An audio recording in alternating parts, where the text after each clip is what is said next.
Britain's passage of the Townshend Acts in 1767 revived tensions, and an increase in mob violence led the British to dispatch more troops to the colonies.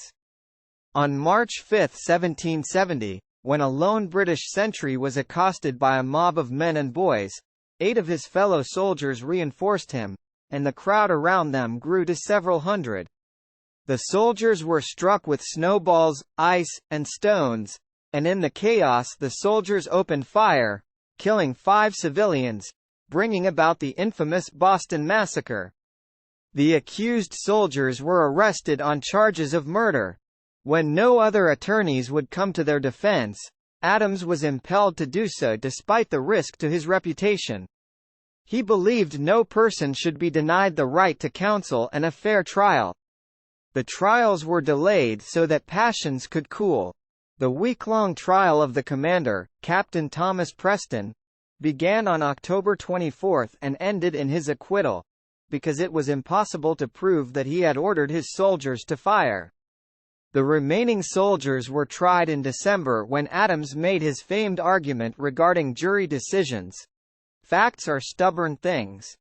And whatever may be our wishes, our inclinations, or the dictates of our passion, they cannot alter the state of facts and evidence.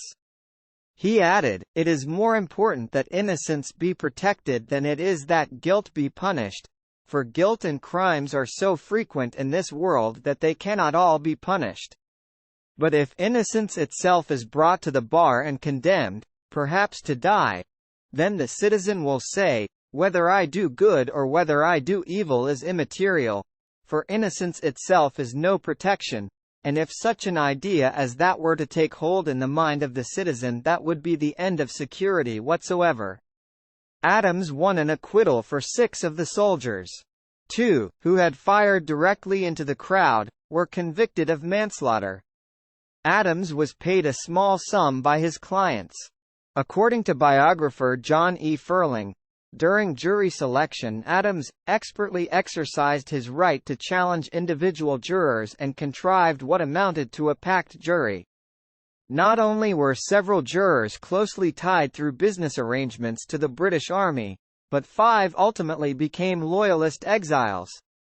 While Adams' defense was helped by a weak prosecution, he also performed brilliantly.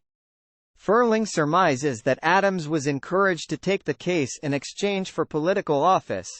One of Boston's seats opened 3 months later in the Massachusetts legislature, and Adams was the town's first choice to fill the vacancy.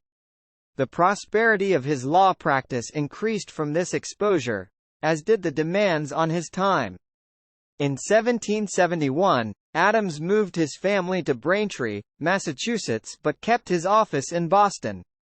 Adams noted on the day of the family's move, "Now my family is away, I feel no inclination at all, no temptation, to be anywhere but at my office. I am in it by 6 in the morning, I am in it at 9 at night. In the evening, I can be alone at my office, and nowhere else." After some time in the capital, he became disenchanted with the rural and vulgar Braintree as a home for his family. In August 1772, he moved them back to Boston. He purchased a large brick house on Queen Street, not far from his office. In 1774, Adams and Abigail returned the family to the farm due to the increasingly unstable situation in Boston, and Braintree remained their permanent Massachusetts home. American Revolution.